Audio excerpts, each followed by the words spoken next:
I found this channel a couple of days ago. Her name is Maista, and she's a Roblox How many developer. subs? How many subs does she have? 5.3K. And I could relate myself so much with this channel that I subscribed. She posted a video 1 day ago. I haven't watched it. Let's watch it together. Can I recommend a YT channel? Yeah, sure. Hello everyone, welcome back to my channel. If you don't know who I am, my name is Maista. I am a game developer on the Roblox platform and I am very excited to share this video with you today. And if you are interested in following me along on my journey as I am growing and learning as a game developer, please be sure to subscribe. And My goal is YouTube, but I'm doing Roblox deving as well to make some side income. So that's why I could relate a person doing the same kind of journey, but a little bit better than me. Not little bit, too much. Hi Choco, yo, what's up, Asmith? Welcome to the like this stream. video because it's Long time, very yeah. helpful to me. Anyways, let's get into the video. The reality of being a Roblox developer. What is the reality, chat? According to me,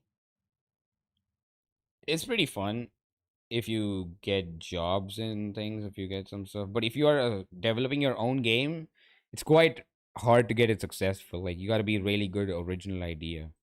This video I'm a little bit nervous for because I don't know what's gonna come out of my mouth. This is very unplanned, but I have a lot of opinions I like the spontaneous behavior of a talking video. about the way that I have kind of grown as a game developer in the Roblox space, and I thought I would share that today, and hopefully you can learn from me and what I plan. Before going forward, I want to share something from my side that Roblox developer can be a sustainable if you are doing commissions and stuff as well. You can earn a lot of money.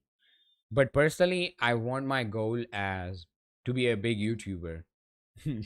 Roblox will be a medium which I'll use probably. And to be doing different now that I have reflected on my past self and what exactly I have been doing in the past. My story kind of starts back in 2020 when I suddenly came into a bit of money. And at this time, I really wanted to spend it wisely. So at this time, I decided to start my own gaming studio called Full Flower Studio. And with this, I wanted to create Wait, that's verified. higher quality experiences on the Roblox platform. Before this time, I had constraints of how advanced I could go with the fidelity of my games, how advanced I could go with the scripting of the game as well. And in a way, looking back, I kind of felt like this was beneficial to me as a game developer, just because with these limitations, it forces you to focus more on the gameplay and allow yourself to launch a game quite a bit sooner because you're not always focusing on making the game very pretty. But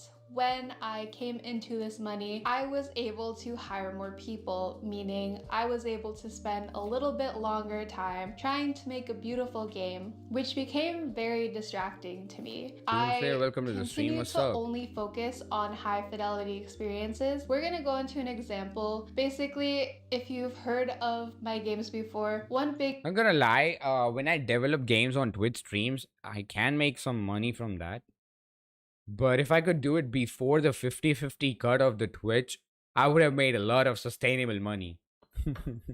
game that always gets brought up is Mermaid Life. Now, Mermaid Life is a gorgeous game, and we worked literally forever to try to make the game gorgeous. 2019, or I think more so 2018, we launched Mermaid Life. We didn't have all the funding in the world, so the map was okay. It wasn't great. It wasn't as high fidelity as the map is now, and I had built this community around it. We had a group, and in order to play the game, you needed to be in the group because it wasn't entirely launched yet, and we wanted a way to build a community around the game and allow people to play it as soon as possible, which is a really great game practice. You need to get players in your game as soon as possible so that you can find the fun in it and make sure you're going in the right direction. Before I started my studio, this was really easy because I didn't have all the resources to keep the game in development for very long. I needed to launch it pretty quickly so that players could get in it and I could learn from it and hopefully even make some money along the way. My game Mermaid Life was doing very well at this time. I think we had around 500 players playing it, which isn't that much, but for a game that was like closed in group access, I think that's pretty good. And the players really I felt one thing bad. I was late to Roblox party a lot. If I was a little bit younger and could do these same things, then it would be so much bigger when I'm at this age. enjoyed the map even though it wasn't high fidelity. They just enjoyed the fact that they could swim around in this underwater kingdom and they could role play. There was a castle. It was very open world. It was nice to swim around in. And that was like a really great experience for people.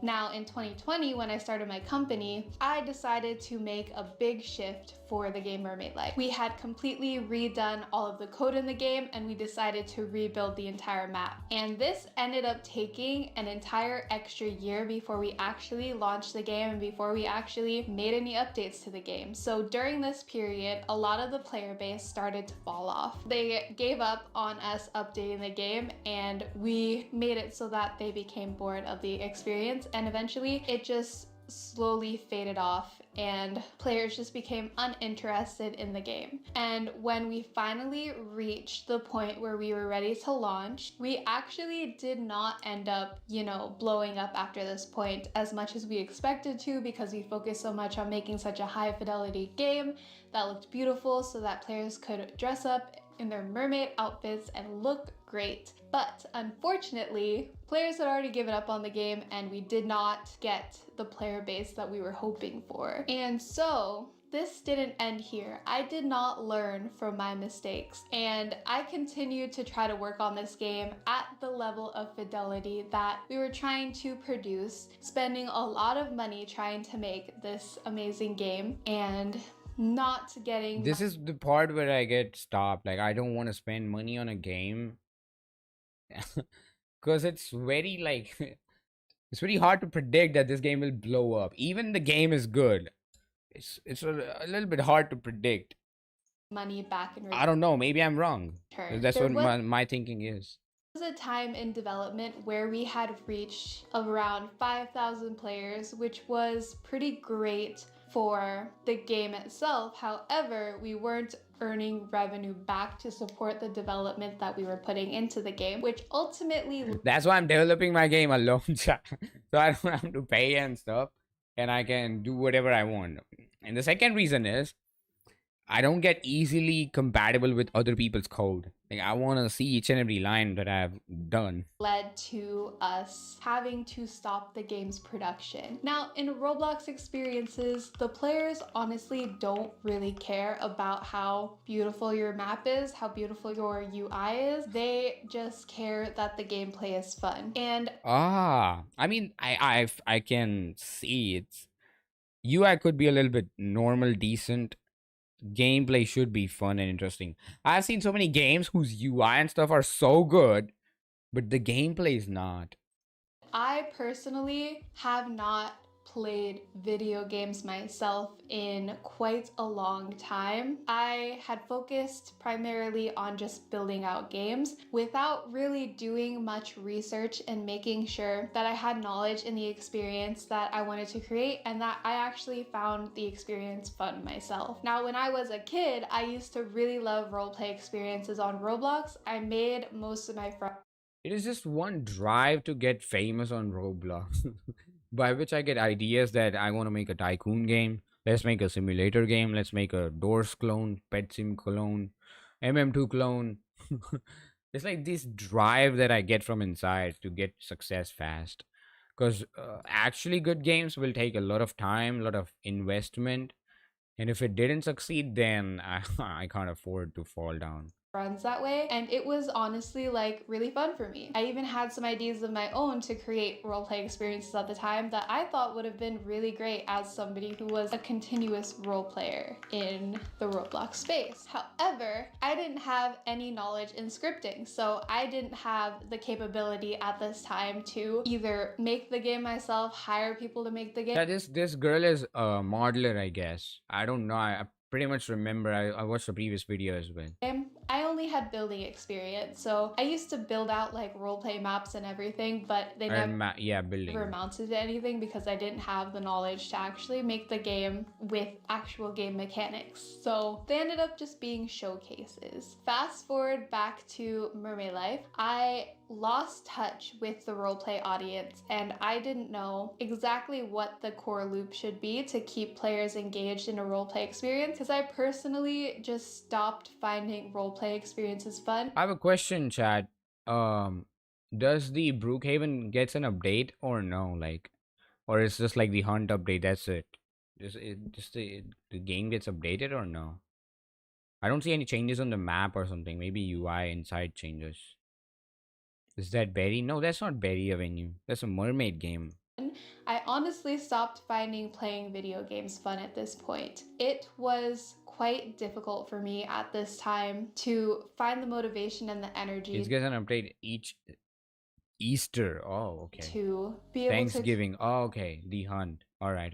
create a really great roleplay experience on the Roblox platform. And this continued to happen because while roleplay experiences are like low barrier to entry, you don't need to come up with complex mechanics. You need to understand the roleplay space and what exactly players are going to enjoy at the time. And towards 2021, 2022, a lot of cool roleplay experiences started coming out. Like, I can't recall their names, but I will share 2020 and 2020, there's Berry Avenue and stuff like the Snapchat one, I guess. them on the screen. They're basically like Brookhaven is one of them, and I think Brookhaven was a really great roleplay game that showed up. And one thing that was really great about it was they kind of just gave you all the content up front. They gave you lots of houses. Wait, Brookhaven is 2021, 2022?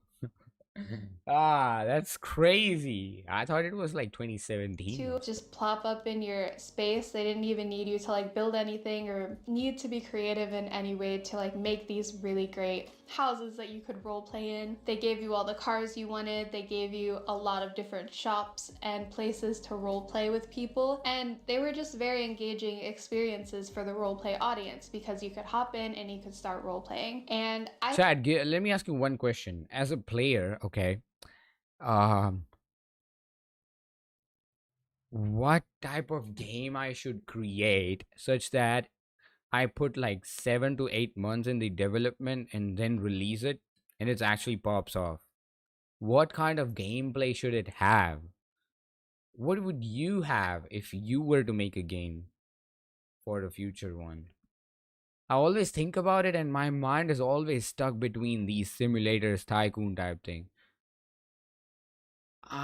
Roblox is so nice. It gives you freedom. You can bring almost any kind of mechanics you want, any type of game flow you want. I thought this was a really great idea. However, I had already dug myself into a deep hole of a heavily monetized experience where you needed to pay in order I'm making game myself this summer.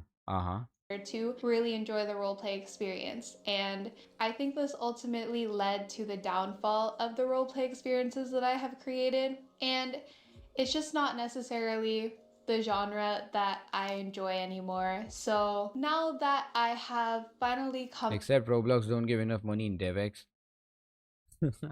to this realization that I want to pivot in the experiences that I'm creating on Roblox, I am taking a step back from starting projects, new projects, and just playing games and figuring out what exactly I want to do with my time. I have a burden on my head that I have to make money somehow because I left my job for this full-time thing. So I do like side by side commissions. So I get to know what is going on in market, what type of games are coming. And I see so many commissions related to just combat system, Dragon Balls. But I see some unique stuff as well. Some GTA type thing. Wait, it's not unique, but it's difficult. I have seen some unique stuff, I gotta say, on hidden devs. But most of them are combat systems, not gonna lie. Hi, subscribe. Thank you so much. I'm reacting to a video of this YouTuber, Maista. This age, after I've been making games for 11 years, I have realized that I need to Wait, if you think I'm a girl, I'm actually not, okay? I'm just reacting to a video. You are on a short stream, so I can not fit my face cam in that. But yeah, this is the video I'm reacting, alright? This is not me, okay? Yo, junkmates, what's up? Do Fortnite map? take my time and figure out exactly where I want to go now as a game developer, because I've been very distracted by just trying to work on the same two games for several years, and I'm just not happy with the knowledge that I've gained so far. While I have found some success, like both of my games have 50 million visits in it, and we have a group for Mermaid Life that has 1.5 million people in it, and I have earned a good amount of money being a Roblox developer. And I feel like I could do a lot better as a game. I feel like now there's so much competition, there are so many companies and stuff. If you want to make a flipping game and make it successful, it's very like likely you have to spend so much time, so much money, and hire so much good talented people. Mm, I don't know. Developer Graduating and as a on game May 29. Oh, happy early graduation. designer. So I really need to basically discipline myself at this point just to focus on figuring out what I find fun, the kind of games that I want to make on the platform, and where I want to go from there. I'm very grateful to have the freedom right now to do that. So yeah, That's nice actually. She has the freedom.